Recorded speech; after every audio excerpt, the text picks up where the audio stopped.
Not happy with this, though.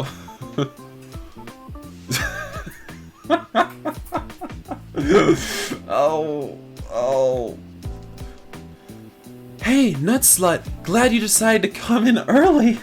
Hi guys, I just want to take a second to thank all my patrons here who have donated to me. No matter how much they've donated to me, it really means a lot to me. And if you guys want, you can check out my Patreon and help support me continue to make yaoi videos. Thanks guys.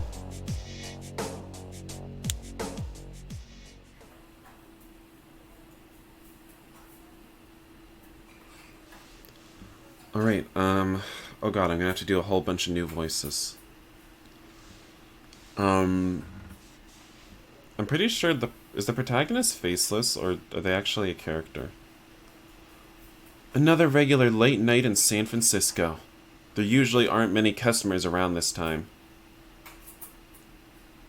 There usually aren't, just the occasional junkie or drunk guy getting a burger and trying to sober up. And here I am, staring up at the whirring milkshake blender, bored out of my mind. Please choose between Rex and Dominic. We'll see. The normal routine. I glance up when the doors to the kitchen behind me suddenly swing open. It's Troy, my boss. He gives me a happy wave and grins, and I can tell he's going to call out my name in his usual friendly voice. What's my name? Alright, what's my name? What's my name, guys? Kuro? No, that's not good enough. Kuro isn't good enough. Bob? No, you see, no, we can't call ourselves Daddy. We already have a Daddy and signed and sealed. We need something else. We need something else.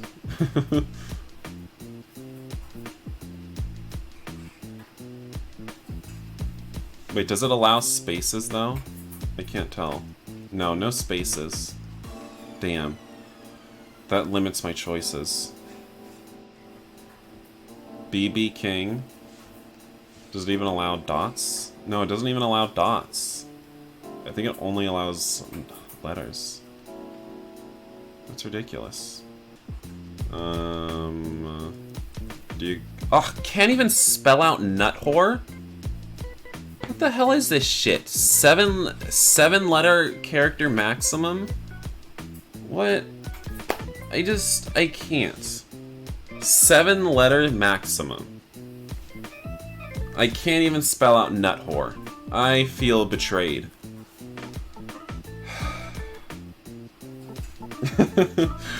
I feel really betrayed.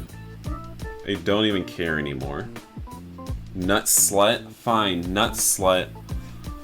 Ugh, God, let's just go. Not happy with this, though.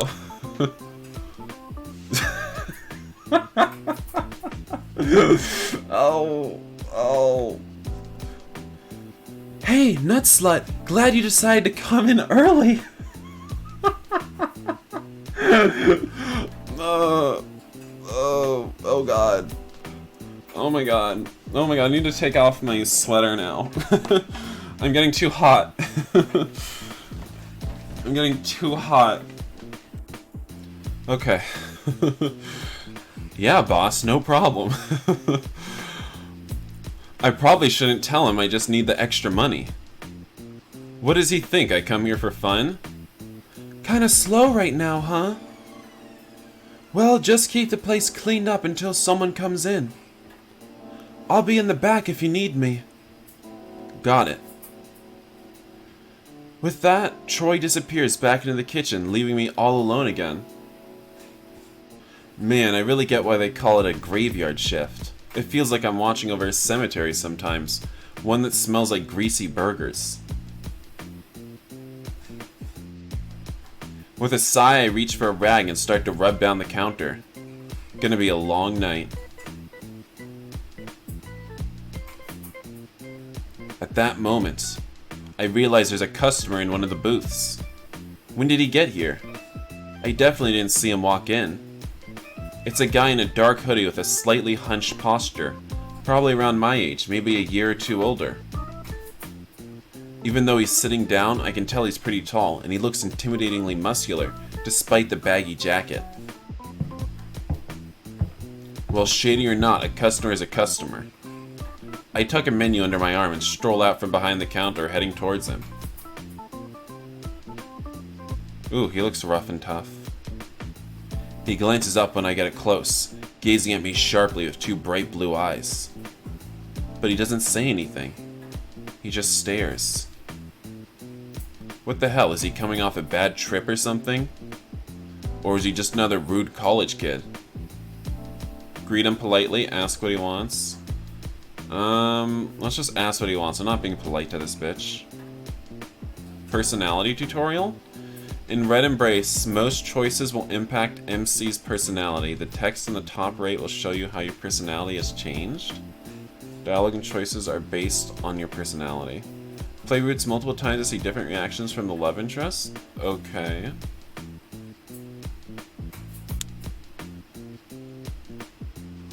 Blunt? Oh no. Annoyed at this guy's attitude, I force down the urge to roll my eyes and just clear my throat instead. Oh wait, what? I thought our manager was this guy. I didn't realize we were this guy. What are you here for? Coffee? A burger? Sobering up before you get home to your girlfriend? If you're just looking for somewhere to brood, I hear the bus stops are really cozy. The man lets out a quiet exhale, staring at me in silence for a moment longer. Just coffee. Murmuring response under his breath, he finally averts his gaze from my face. His voice is low and husky, not unpleasant, but it makes him sound a bit older than he looks. Why does he seem so tense? I wonder if there's a reason why he's acting all gloomy, or if it's just his normal self. Coffee. Got it. I turn to head back towards the kitchen, wondering if this guy will even leave a tip. But before I can, so much as take a step. A hand grabs my shirt, tugging me back. Flustered, I quickly glance over my shoulder at the strange man who narrows his eyes at me. Has anyone else come in here tonight? Wait, I didn't do his voice right. A man in a leather jacket with a tattoo on his neck, on his cheek. He murmurs under his breath, staring at me so intensely that I swallow a nervous lump in my throat. Shit, maybe I should have forced some politeness earlier. Wait, can we already see his fangs? Troy, this would be a great time for you to walk out of the kitchen. No one like that's come in tonight. Why? He sinks back against the seat cushions at my reply, tightly balling one hand into a fist. After a moment, he pulls a cigarette from his pocket and clenches it between his teeth. The flame from his lighter briefly flicks in his bright blue eyes, a guilty look flashing over his face. Sorry. I'll get out of here. Muttering quietly before he starts to push himself out of the booth. But I shove my arm out to stop him. At least wait until you finish your coffee. It's pretty rude to come into a diner and leave without ordering anything after all. He's a weird customer, but I'm kind of curious about why he's so uneasy.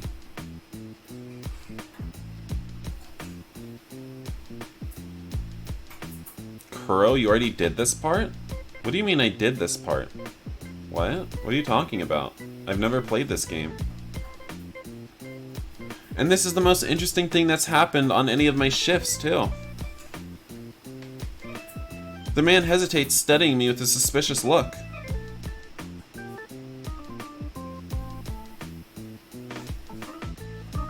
Oh, Sam, of course you just woke up. Of course you did. Really disappointed in you. Maybe he thinks I'm teamed up with this leather jacket guy. Sam, you missed the best game too, okay? You missed the best one. Okay, the straight one earlier was really funny, and you missed it. You missed it all. Ugh, God, we're gonna have to talk about this after my stream. Maybe he thinks I'm teamed up with this leather jacket guy he's all worked up about. They must have a real history. Offer a casual shrug, calm him. Okay, we'll be nicer to him now. Charming. I shake my head a little, letting out a patient sigh. Don't worry, I have no clue who Mr. Tattoo Face is. But my boss would get mad at me if I didn't ask a customer to stay, so why don't you stick around? He pauses for a moment longer, and his blue eyes burn into me searchingly, as if he's trying to read my true intentions. But finally, he lowers himself back into the booth, giving a reluctant nod. The main character looks so feminine. Kind of. I'll get that coffee then. Don't run away while I'm gone. Right. With that, I hurry towards the kitchen, setting up a pot of fresh coffee to brew. Troy's on his phone, chatting away with his new girlfriend, so I can't ask him if he knows that guy in the booth. He's a strange customer even for this hour, but he doesn't seem like a bad person. I don't want to play therapist or anything, but part of me wants to ask what he's brooding about. Would he tell a stranger, though? When the coffee's done, I grab the cup and head back to the booth, cream and sugar tucked under my free arm. They all have long hair. I think, yeah, I did notice that. They all do have long hair, and I don't really like long hair, so I don't know. To my surprise, the man is still there. He was staring off into space before, but when I get close, his head jerks towards me. Thanks. He mumbles awkwardly, pulling a cigarette from his lips and snuffing it out in the ashtray. No problem. I set the coffee along with the cream and sugar down in front of him. But he just sort of blankly stares at the table, as if he's not really sure what to do. Do you, want me to mix it in for you? The cream and sugar, that is? My offer makes his eyes widen, but after a brief pause, he stiffly nods. Has this guy never had coffee before? Well, whatever, I have to earn my tips, don't I? I grab the cream and pour some into the cup, stirring until the dark liquid turns into a pretty caramel shade. Rex is the main romanceable one? What do you mean main? Aren't there a lot of them? After mixing in a couple spoons of sugar, I push the coffee towards him expectantly. It's not French press, but it's not poison either. Go on. He takes the cup and lifts it to his lips, looking a little unsure of himself. After a long sip, he blinks and a surprised light washes over his face. It's sweet. Oh, did I put in too much sugar? I can get you another cup if you'd... No, it's fine. I like it. To my shock, the man's lips actually curl in a small smile. It makes him seem a lot less intimidating, and the look in his eyes... and the look in his clear blue eyes softens a little. He's seriously an oddball. Odd, but kind of charming in his own weird way. A guy this size who doesn't even know how to drink coffee. Oh, here's the here's the really feminine one. Just then, the diner's door suddenly swings open. Oh wait, is this a girl? I thought this was a dude. Wait, is it a girl? I'm confused now. She doesn't really have boobs though, does she? I mean, I see something in her on her chest, but that's like, it looks like pecs. Strides up to the counter, plopping down one of those bar stools with a loud sigh. Sorry, let me know if you need anything else. Oh, so it's a trap? Okay. I apologize to my new friend, whose expression has returned to an impassive stare. Yeah. He lowers his eyes to stare at the depths of his coffee, not offering another word. I almost feel bad for leaving him, but I can't exactly ignore a customer. Troy would yell at me until he went hoarse. Hurrying around the counter, I approached the new customer curiously. When I look closer, I realize it's actually a blonde guy, not a girl at all. He's so slender and short that he really looks like a girl from behind, but his face is a little too sharp to be a woman's. You want I should give her Yuri voice? You guys would like that, maybe? Give him the Edward voice. Edward or Yuri? We can do either. We love traps? I don't think we do. Edward, fine, Edward. So, do you usually stare like that at everyone who comes in here? I thought waiters were supposed to be welcoming, not creepy. The first words that come out of his mouth are pretty coarse, even though he's got a high sing-song voice. No, sorry, just a little tired, that's all. What can I get for you? He purses his lips together scornfully, letting out an annoyed huff. But rather than responding to my question, he turns his head to scan the diner, and his gaze falls on the hoodie-wearing guy in the booth. The blonde stares intently at the other man who doesn't seem to notice the scrutiny he's getting. What the hell? Is he really going to just sit there and ignore me? You have a problem with him? As if he'd like to order something. Let's ask if he has a problem. Aggressive. This brat's kind of getting on my nerves. First he makes a jab at me for staring, then he goes and gops at another guy. The man in the hoodie is my customer too, and he looks like he's already had a tough night without being glowered at by some kid. Hey, do you have a problem with that guy? If not, could you quit scowling at the other customers? You'll scare them off. My irritated words make him blink in surprise, but his sulky expression returns half a second later.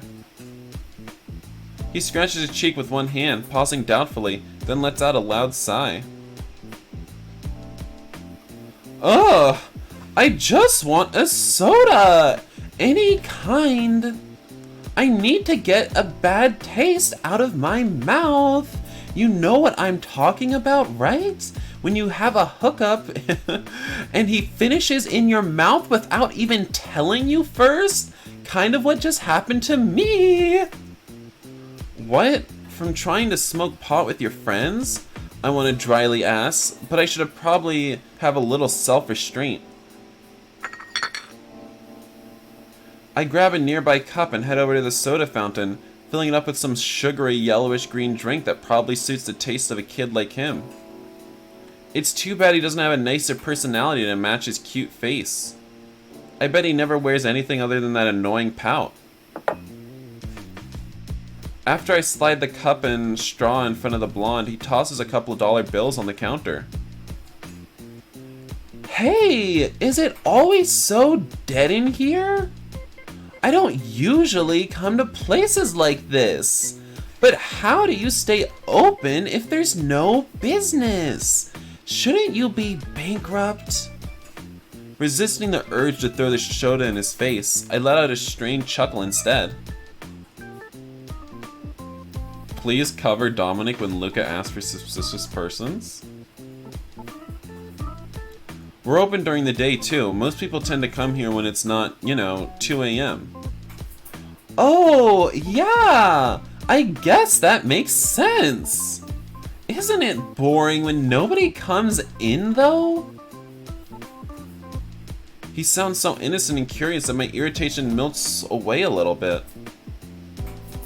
It's pretty damn boring. Most of our clientele at this hour are just a few folks who are high, drunk, or both. They don't make for great conversation partners, let me tell you. Ha! The blonde snickers, pulling a straw out of its wrapper and shoving it into his glass. He sips a bit of the soda, then idly swirls the straw around with one finger, propping his chin up on his hand. His eyes are lively, sparkling green, and they watch me with interest. How about any weird types? Weird types? You'll have to be more specific than that. Rolling his eyes, he pauses for a moment, as if he is thinking over his words more carefully. Like, people who don't really fit in. Don't order food or anything like that.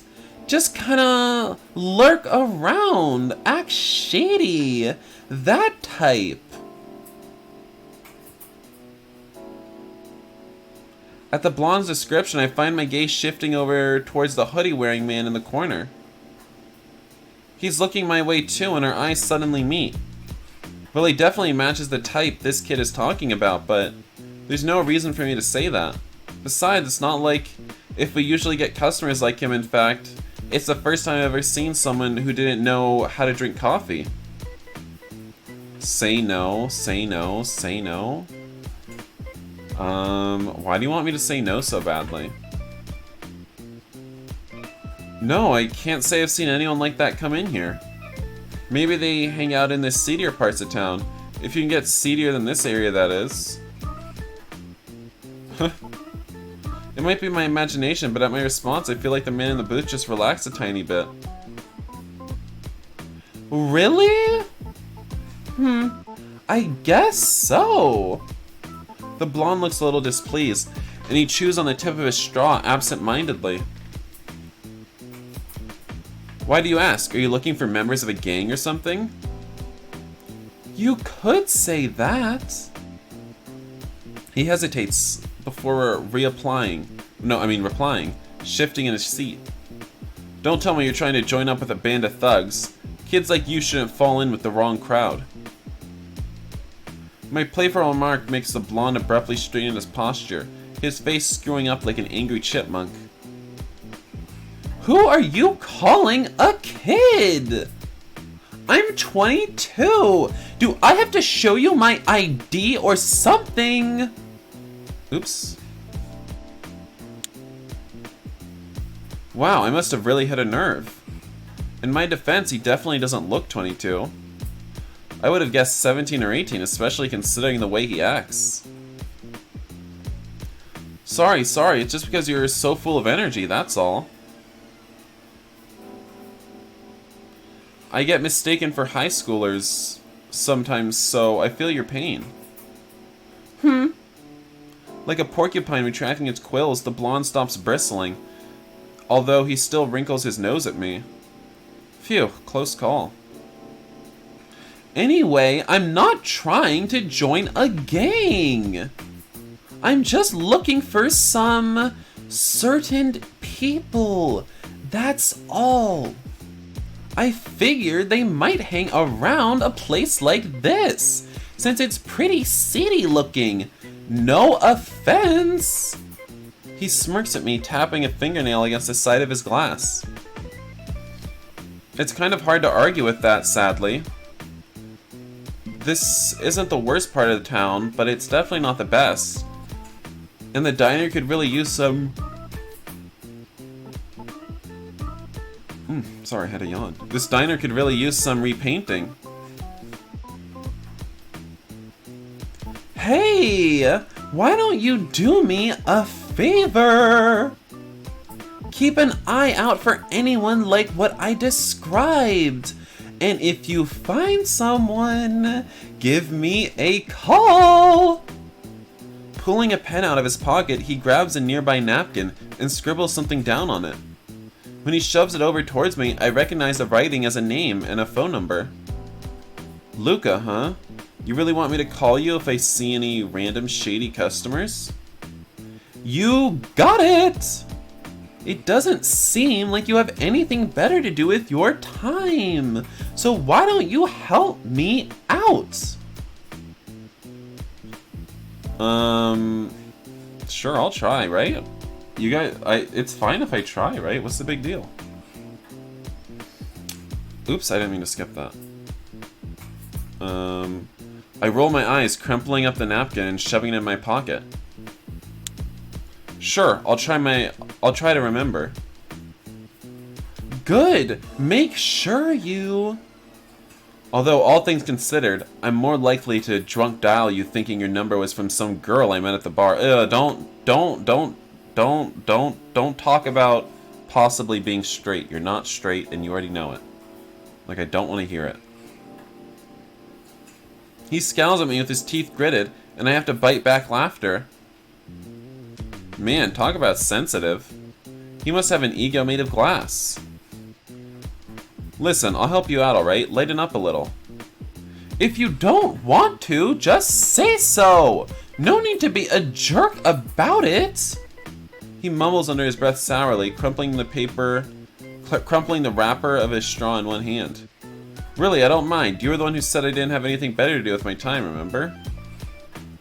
When I give Luca a reassuring wink, he flicks his eyes away and scowls, obviously embarrassed. Then he takes a last sip of his drink before hopping off the bar stool. I'd better not get any weird calls from you! I'll block you the second you start saying gross crap to me! I guess he's used to guys saying gross stuff to him. Lucas shouts over his shoulder on his way to the door. He looks like a tramp that's been around town. Chuckling, I wave a dish towel at him casually, watching him disappear into the thick of the night. Silly kid. Who knows what kind of trouble he's trying to work his way into. When I'm left alone with my thoughts, I suddenly remember the man in the hoodie. But when I glance over to where he was sitting at the booth, no one's there. He must have snuck out when I was talking to Luca. Damn. A little disappointed, I returned to his booth to take his coffee cup, but I noticed something lying on the table. A $10 bill and a bunch of change just for a cup of coffee? That's pretty generous, and now I feel terrible for doubting if he was going to tip or not. It looks like he just dumped everything in his wallet on the table. He drank every last drop of the coffee, though. I'm not sure why, but knowing that he liked it makes me kind of happy. What a weird night. Shaking my head, I pocket the tip and head back to the kitchen with a puzzled smile. The rest of my shift passes uneventfully. People trickle in and out for a couple more hours, but no one else unusual shows up.